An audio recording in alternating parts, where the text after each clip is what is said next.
The one question that always comes up is, have you gone on road trips and how did the car last as far as it was advertised? The short answer to that question is no.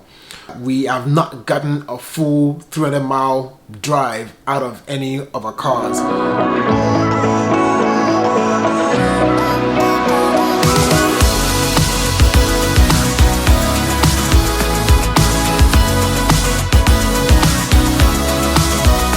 Hello and welcome to the channel. My name is Abe, and on today's video we are going to be discussing our experience owning an electric vehicle for over 2 years, specifically owning two Tesla Model Ys for over 2 years. We are a fully electric vehicle family. Both of our cars, we have two cars in the family. Both of those cars are Tesla Model Ys, and so we have been gas free for over 2 years now. Even our lawn mowing equipment are all battery powered, and we haven't been to a gas station in that long for gas. And I have to tell you, I don't miss it. In those 2 years of not having to go pump gas, I don't miss it. Do I get range anxiety having full electric vehicles? Yes, but again, gas stations, don't miss it. Only thing we go to gas stations for now is when we need to go buy those slushy drinks at 7-Eleven for the kids once in a while. And so, as I mentioned, we have two Tesla Model Ys. We have a white 2021 long range that we ordered in May 2021, and that was picked up in September 2021. My wife drives that mostly. We also have a 2022 Midnight Silver Metallic, or I'll say gray, Tesla Model Y long range. That was ordered in July 2021, and that one was picked up in January 2022, and I drive that one primarily. Prior to those cars, my wife had a 2019 Acura RDX Advance.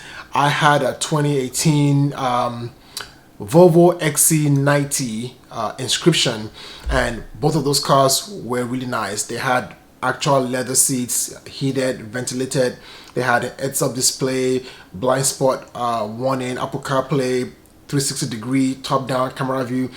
Basically, a lot of things that we don't have in our current Tesla Model Ys. So, are there things that we'll miss from not having those cars? Yes, but do we miss them enough to say we want to go back? No. And so, we'll talk about some of those reasons in this video today. Also, what I like to do is cover our experience in sections. I'll talk about our experience so far, what we love, what we hate, what maintenances that we had to do, what issues that we had so far, what modifications have we done, and in between, as we talk about each one of those sections, I'll have like tips sprinkled in between and all that good stuff. So, on that note, let's jump into it. Let's start first with our buying and delivery experiences. So our first time in a Tesla was doing a test drive that we did in May 2021 after my wife got a tour of a Model X at work, and she was excited about Teslas, and so we scheduled a test drive, and that was our first introduction into one pedal driving. We did a test drive and we found out about one pedal driving pretty quickly, and it took us a little bit to adjust to it, and we probably pissed off a few folks on the road that day, but we got used to it and go through it. We did a test drive, everything went well, and when we got back to the service center, we placed our order in the store on that same day, back in May 2021. Now, about a couple months or so later, the prices went up a little bit, and so to try to lock the price in, we ordered the second one that we have in July 2021. Now, speaking of ordering stuff, one recommendation I would like to give here is if you are going to order a Tesla, use a referral. I have a video that I did that's on the channel that I'm going to put in the description that talks more about that. And so if you use a referral, there are benefits. You get discounts and the other perks that Tesla does offer that helps if you use a referral. So I'll also put my referral link in the description. If you don't have a referral link and you want to use one, I'll have mine in the description. And so again, if you're going to order a Tesla, make sure you're using a referral. Even if you're going to schedule a test drive, I also recommend using a referral to schedule that test drive, But so that's how we went with us ordering those cars. My wife's Model Y, the white one, was ready in September 2021, and so we picked that up in September 2021, and there were no issues at delivery. There were a couple spots on the headliner that needed to be cleaned up, but panel gaps were all fine. We did have a concern with the rear bumper color being of a different shade of white compared to the actual body. But when we looked at all the other white cars that they had on the lot, they all looked the same. And so we figured that's just how the cars were made, and we didn't make any fuss about it. But that was probably the only major thing that we saw. The second one we ordered, the gray Model Y, that was ready for pickup actually in November of 2021. But it was around that time that I decided to switch from the Intel Atom processor to the AMD Ryzen processor, and they also had a few other improvements that they made, like the heated wiper and a few other things. And so I delayed that delivery until January 2022. Now on the gray one, we had more issues than on the white one. We had some significant panel gap issues, specifically around the trunk area, where the gap was enough that I could fit my finger in it, and I'm showing you an example here where there's a whole book that I'm fitting through it. And when you close the trunk would actually have to shift to close. And so there was other issues also, like the headlights not being flush with the body, it was sticking out. But we made an appointment for that and took that to the service center, and they were able to resolve those issues pretty quickly. Speaking of issues with delivery or having delivery things go wrong, you might have heard of delivery checklist. Basically, it's a list that you're supposed to use to look for what to inspect at delivery and all that good stuff. And if you're wondering if you need to have one at your pickup, my answer is going to be yes and no. I'm going to do a video soon as to why I'm saying yes and no. So if you subscribe to the channel, make sure you hit that button so you don't miss when that video happens. But again, more to come on that topic in another video. So what has our experiences been so far? As I mentioned, we've had both of our Model Ys now for over 2 years. One of them, the white one, has about 24,000 miles on it, and the gray one has about 15,000 miles on it. And so we've got some pretty good mileage on those cars. And so what has our experiences been with those cars? The first thing I'm going to say is no regrets. It was a concern when we were switching our second car to the Tesla Model Y also, because at that point we were going to be basically fully electric and we'll have no backup of a gas car. And we had concerns about road trips, just again, how does that work? How does that look like? But we took the dive anyway, and we haven't had any reason to look back. Now, of course, the experience will vary from person or household to household, but on our side here, we have been blessed to not have any major issues with any of our cars. So overall, for us, definitely no regrets. What about road trips and the range? The biggest question people have about electric vehicles has to do with the range.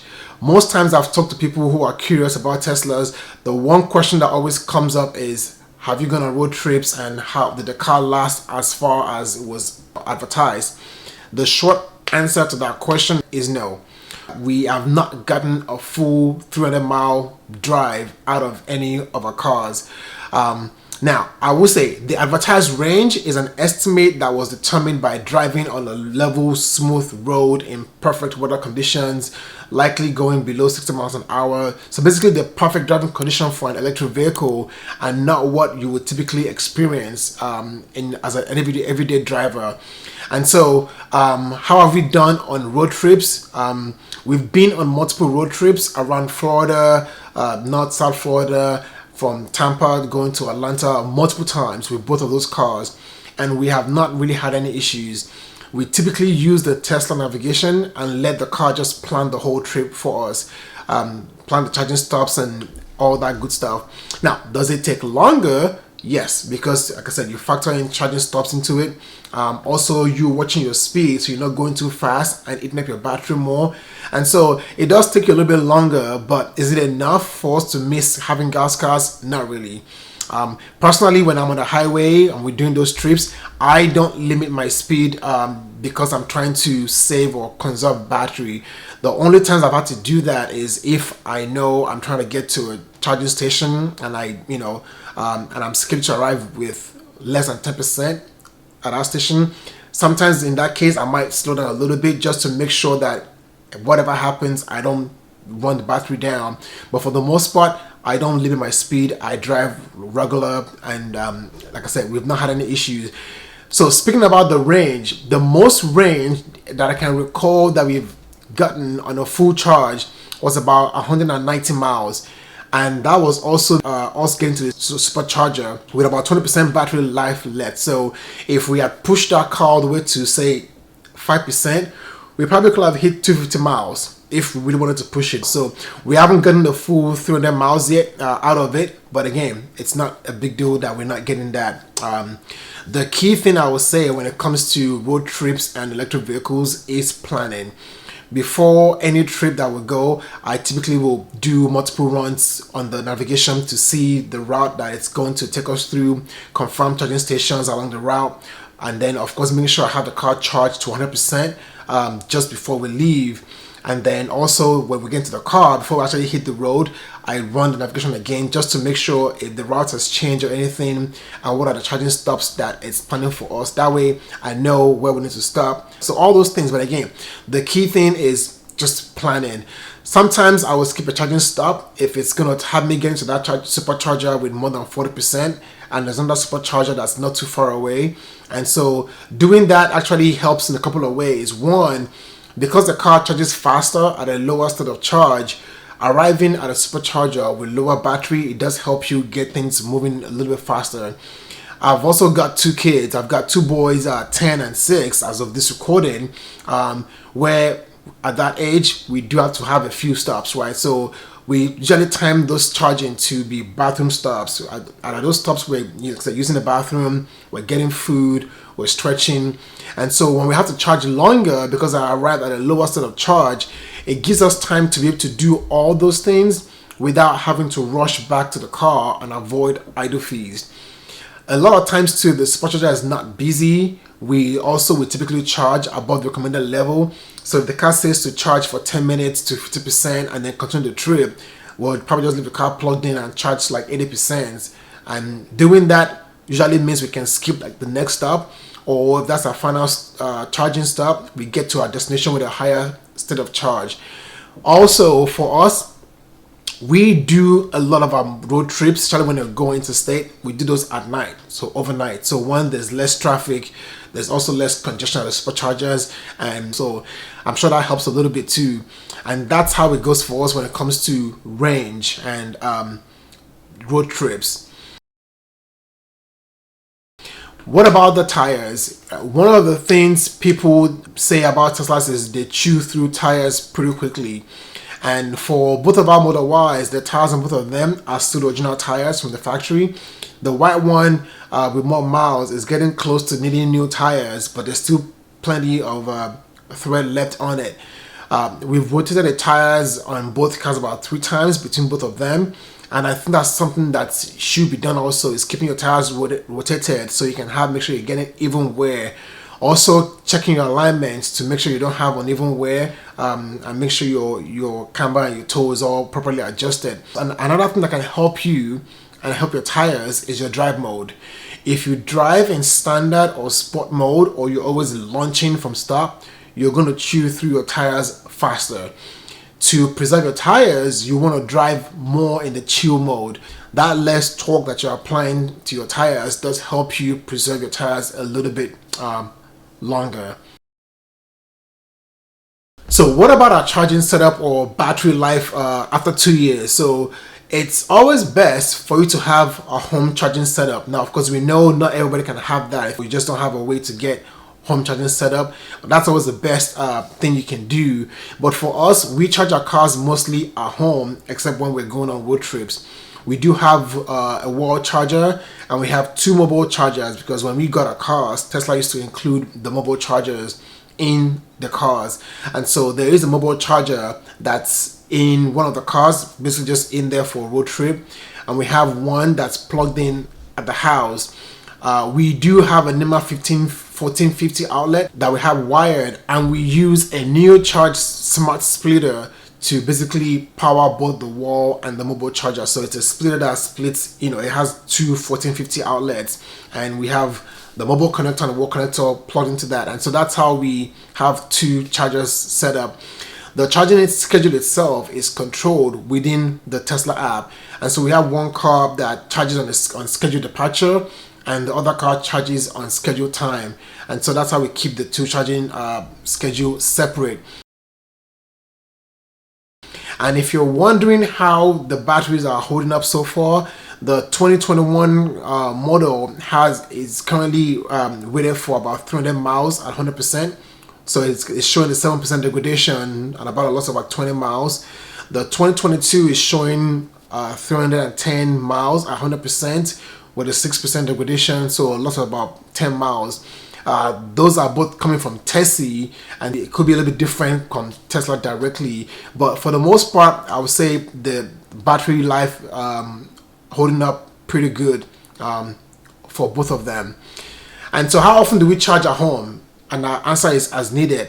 My wife's car charges about every other day, so we typically will charge to 80%, and that will usually run her for about 2 days and bring it down to like 40% of going back and forth to work, and then we'll plug it in, top it off again.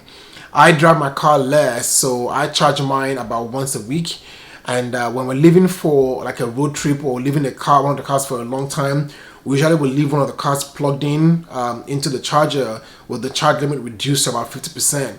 And so that way the car stays connected. If the battery drops below 50%, it will charge up and replenish itself. We've also gone on trips where we've had to leave the cars parked for a while, and in those cases what we usually would do is once we get to our destination and we have the car parked, we'll turn off Sentry mode, unplug accessories like radar detector, and we also try to limit checking the app to maybe once a day, because Sentry mode and checking the app are the things that typically will keep the car awake and cause a lot of your phantom drain. So you want to limit that. Turn off your Sentry mode, limiting how often you're checking the car on the app. So with two electric vehicles charging as often as we need, a question might also be, well, how has that affected our electricity bill? Well, this is something that will vary, of course, from household to household. I would say our electricity bill did go up, but I literally looked into our history of gas purchases and compared that to our electricity bill before we got our Teslas, and from what I can calculate here, we have about a $1,300 saving for us that we had between 2021 and 2022. Now that's just how much we're saving not buying gas, but when you also add in the savings from less maintenance, like there's no oil change, no transmission flush, and those other things, you do get extra savings from those that adds up. And again, this is not going to be everybody's experience, right? Our gas cars use premium gas. Plus, I'm also looking at a time where gas was almost $4 a gallon, and so there might be less savings between now compared to then. But again, for us, with that switch, we determined it's more savings for us that made it worth it. Now, your power rates, electricity rate can also go up, but those typically do not go up as frequent as your gas prices do. Plus, if you have solar panels, you can really maximize that savings if you're not using power from the grid and you're tapping power from your solar panels. And so far, electricity bill wise, I would say it went up, but the savings we have from not buying gas is offsetting the increased cost of electricity. So what things do we love after we've had these cars for over 2 years now? So first thing I'll say is the little to no regular maintenance. Not saying there's no maintenance here, but there is a lot less maintenance. There are recommended maintenances that should be done at intervals, usually about 2 to 4 years. Things like your cabin air filter, emission tire rotation. Those are things that you should be doing, but you don't have the usually more frequent maintenance like oil change, your flushes that you have to do in regular gas cars in here. And so the little to less maintenance is definitely something that we love. We have had a few service center trips to resolve a few things that I'll mention later, but mobile service also makes that very easy. The only maintenance that I would say I do often is fill the windshield washer about once a quarter. Another thing that I would say we love is basically filling up as needed, right? You basically have a gas station in your house, charging at home every night, plugging in. You can wake up every morning to a car that's fully charged. So we definitely love that convenience. Of course, with Teslas, they're pretty fast. Even the slowest ones are still pretty fast. So that speed boost, definitely love it. Driving on chill versus standard. The car on chill mode moves fast because you don't have the internal combustion process that a gas car has. And so when you hit that pedal, you get an instant torque and you're going. So definitely love that instant torque, that instant speed boost that you have. So, that also makes the car a lot of fun to drive. The car is also, I'd say it's a computer on wheels. The car is fun, right? No other electric vehicle that I've seen has the entertainment features of a Tesla, from games to the streaming options, karaoke, even things like boombox. When my wife goes to the grocery store and I'm in the car waiting with the boys, we are not bored. We usually will fire up either Netflix or Disney Plus or YouTube, or we play games. So the entertainment options in the car that makes it fun, definitely a hit for us that we love. One thing I also like there is I call it the instant drive.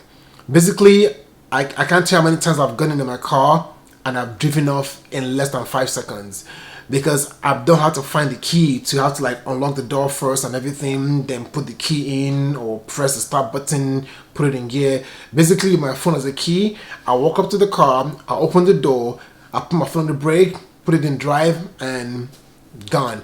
Of course, with my seatbelt on. But honestly, that having to be able to just get in and go that quickly is something that I'll say I do enjoy. And of course too, the software updates. And I say this, the car gets better for the most part with each software update. There are new features that are being added just like that. Of course, there are cases where the government can also nag about something and then it gets taken away. We've had boombox taken off unless you're in park. We just had a recent autopilot recall that happened and everything. So government does come into that could make those not be fun. But the fact that with each software update there's new features, the car is getting smarter, that's something that I said it's a really good positive thing that we like about the car.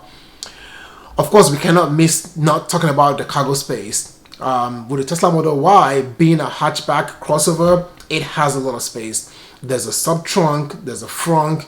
I mean, we've loaded these cars a few times to the brim. We've hauled 40 boxes of 15 by 30 ceramic tiles. We loaded it up to the brim for road trips, grocery shopping. It has lots of space, and that's definitely a big plus for us. I have one more thing here that I'll say I love about the car. Again, this is going to be subjective, and I'll say it's the MyQ integration. If you don't know, Model 3 and Model Y, they do not come with a garage opener by default. Not the button, nothing. There is a module, there's a HomeLink module that you can buy and Tesla will install for you. But there was a recent MyQ integration that came in with the 2022 holiday update that changed things. So if you have a MyQ enabled garage and you set it up in your car, you can literally drive up to the house and the garage will open up for you. You drive away, closes automatically. I don't have to look for the remote to press the button or find where I'm going to hang it. So like I said, this here is subjective because I have talked about this before in a different video on the channel, and there are people who don't care to pay for something that they can do for free by pressing the button, and that's fine. The MyQ integration is a paid service. It's cheaper than you buying the garage opener module. But again, I have a video that talks about that in more detail if you want to check it out. But that MyQ integration for us has been really, really great. And there are a few other things that we love about the car that I can't listen here, but by all means, please feel free to share yours, put in the comments and share things that you like about your Tesla. It could be Model 3, Y, S or X, whatever it is. So it's not all roses and everything driving a Tesla. There are a lot of things that we love, and what we love about the car outweighs what we don't like. But yes, there are things that we also do not like about the car. Number one that I would say is range anxiety. This is not really the car's fault, and this is with any electric vehicle, but it's something that you have to keep in mind. Basically, your battery status. How much battery do you have? Because that's going to determine your range. You have to know if you have enough to get to where you're going. The superchargers are not close enough like you see gas stations, and so they're not everywhere. And this is the reason why your road trips have to be planned. You have to do more planning. You may have to limit your speed sometimes. Yes, gas cars might have to do the same also too, but with electric vehicles, it's next level again, because you don't have that supercharger locations that's close to each other like you have gas stations. Another thing that I don't like here, in my opinion here, is I feel like the car could be more luxurious. Here for Model Y. People have referred to the Model Y as a luxury vehicle, and personally I beg to differ. It is not your basic vehicle, but it's also not the kind of luxury you find in your Acura, Mercedes type of thing. Now, things might change with the Project Juniper model that's in the works, but as of today, you don't have ventilated seats. The vegan leather is weird. It creases. Some folks have had issues with it bubbling. The headliner, it feels like plastic that's wrapped in fabric. You don't have like proper ambient light everywhere except in the front four wheels. The new Model 3 does have ambient lights now, so I'm sure that when they do the Model Y refresh, that will come in there. But again, I feel like the car is more of a premium vehicle, but it's not a luxury vehicle. Like them, with us coming from Acuras and Volvos and what we've seen, it doesn't really hold up to it like that. But again, this is just personal opinion here. Another thing that I'll say I'm not a fan of here, and this is also not a fault of Tesla, but it's what I call the Tesla tax. Not a tax you pay with the purchase or anything like that, but basically the higher rates that you get charged when you go do anything because it's a Tesla. So between your car insurance premiums, electricians trying to set up your charging station, car tinters, once you mention that the work is being done for a Tesla, you automatically get a bit of a price increase. Now, I'm not saying everybody does this, but that's something that I've seen a lot of, but it is what it is. Another thing, it's not a hate thing, but it's just something you have to be mindful of. Driving an electric vehicle is having to remember to charge the vehicle. Again, it's not a big deal, but you do have to remember to plug the car in. There have been a few times where we forget, and it's a matter of, okay, Mara's got to go to work. Which car has more battery for her to be able to go that will give her enough room to go to work and come back?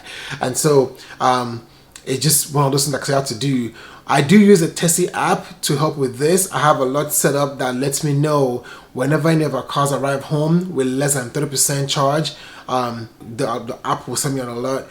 If you want to learn more about the Tessie app, I have a separate video where I talk about that. It also has a referral in there for a free month, and so check the description for that video.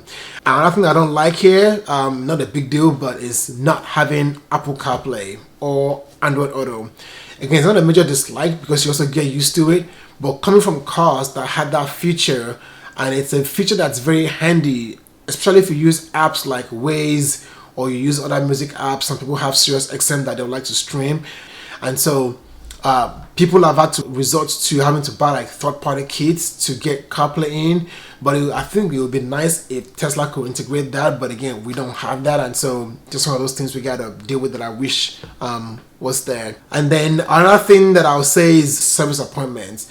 Like, as adoption grows and more people are buying Teslas, it's getting harder to be able to make service appointments that are not too far out for things that can be handled by mobile service.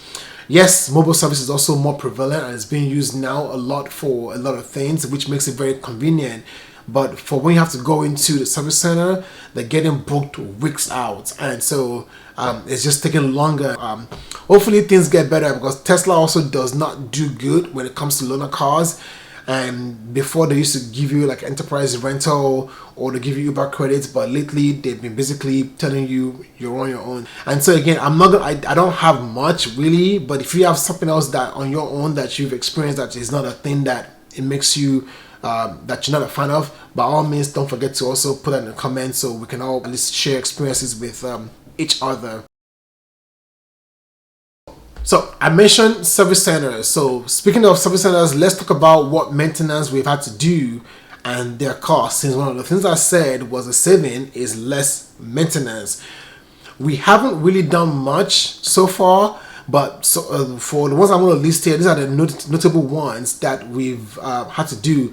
Some of them we've had to pay for, but a lot of them are mostly warranty fixes. So we've done a cabinet filter change, which was a DIY thing that I did using the kit from Amazon. That was about $40. We did do an alignment one time on the 2021 Model Y. That was about $300 at Tesla. We have done tire rotation about 3 times between both cars. It's been about 150 for about all 3.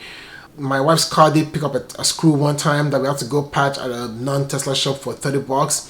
My wife's windshield also got a crack in it about 2 months after we got the car actually, and there was a crack across the windshield. But because of Florida insurance policies that covers windshield damage, we had that replaced at Tesla at no charge.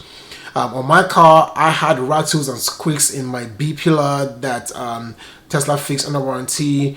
My wife's car had an SRS error on the front that popped up. Mobile service came out, took care of that under warranty. On my wife's car too, both front seats, the plastic trim on the side came loose because they were using plastic tabs to hold them in, and so both of them came off. But mobile service came out, fixed both of those under warranty, and so honestly, that's been the most thing that we've done so far. So we have been fortunate to not have any major issues. Now, you're not saying that's a common thing, but so far so good for us. That's been a blessing that's all we've had to do maintenance wise. I did mention before, the one thing that I have to do often is the windshield washer fluid about every quarter, and it's like $5 for that. What about modifications? What mods have we done to the cars? Personally, we haven't done too much, and everything we've done has been DIY. I've not taken the car into the cars to any shop to do anything except for the window tints. But what have we done so far on the car? On the gray 2022 Model Y, we do have auto frunk on it. So basically the frunk will open by itself, and you press the button, the front opens, you press it again, and the front will close by itself. So we have that on the 2022, the gray one. On the white one, I don't have auto front, but I have auto or soft close on it. So basically, you still have to manually bring it up and bring it down. But when you bring it down and it gets to the bottom part, the trunk with the front will soft close itself. So we have both of that on the fronts. Still on the front, we have front LED light in both cars, which makes a lot of difference for the visibility in the front. And both the front modifications, so the auto soft close, the auto open and close, and the light all came from the company called Satonic. I will have links for the installation in the description. And if you want to order anything from Satonic, I would say check them out. If you want to order anything from them, you can use a discount code TIT20, and that gives you 25% off anything on that site. So do make sure you take advantage of that discount there. We have also done interior ambient light on both cars, and so these lights here, they're actually wired into the car's system, so they shut off when the doors are closed, and when you open the door they will come on. The ones on the dash are the dream color ones, so those ones are more like LED. You can do tons of options with those ones. The ones in the center console and the seat backs are more RGB, but I got those lights from a company called TI Alloy Elf, and they also have a code for me to share if you want to order anything from that site. The code is TIT30, and that gets you 30% off anything on that site. We have also modified both of our tail lights. We do have custom tail lights. I have the eagle eye on the gray one, and I have the fishbone light on the white one. Both of these lights also came from Satonic, and I will have videos for those coming up soon. And I do like the lights here. I love, basically when they come on, they have a nice welcome sequence. And so again, from Satonic, so if you want to check those out, by all means go for it. We also have full frontal PPF. So we have clear PPF film on the front bumper, the fenders, the hood, the mirrors, the headlights, and so basically we have a full front coverage. I did do a video where I talk about the benefits of PPF and how to install this frontal film, that I also have a link in the description. But for the most part, that's about all the mods that we've done. Again, we haven't gone too crazy when it comes to the modifications, and so that's it so far. Overall, I would say it has been a great experience for us having both of these Model Ys over 2 years. So again, if you're in the market for a Tesla, I have 2 recommendations for you. One, I would say, is schedule a test drive if you have not driven a Tesla before, just so you get used to it, you know what it looks like. Also, when you're going to order, make sure you use a referral link. You get discounts and other perks from that. There's a video that I'll put in the description for that. If you have people that have Teslas, you can ask them for the referral link. If you don't have a referral link, I will have mine in the description that you can use. So again, take advantage of that from Tesla. I hope this video has been helpful. If you have questions, if you're wondering how these cars hold up over time, I hope it's been helpful to helping you understand what our experiences has been like, and everything that I've done with it and what you can do with it. Please feel free to share your own experience, what you like, what you don't like, anything you want to share in the comments, so others can also see that and be more informed. And also, if you're not subscribed to the channel, please don't forget to hit that button and subscribe. I do appreciate you guys tuning in and supporting the channel. I appreciate you guys being here, and we'll see you next time.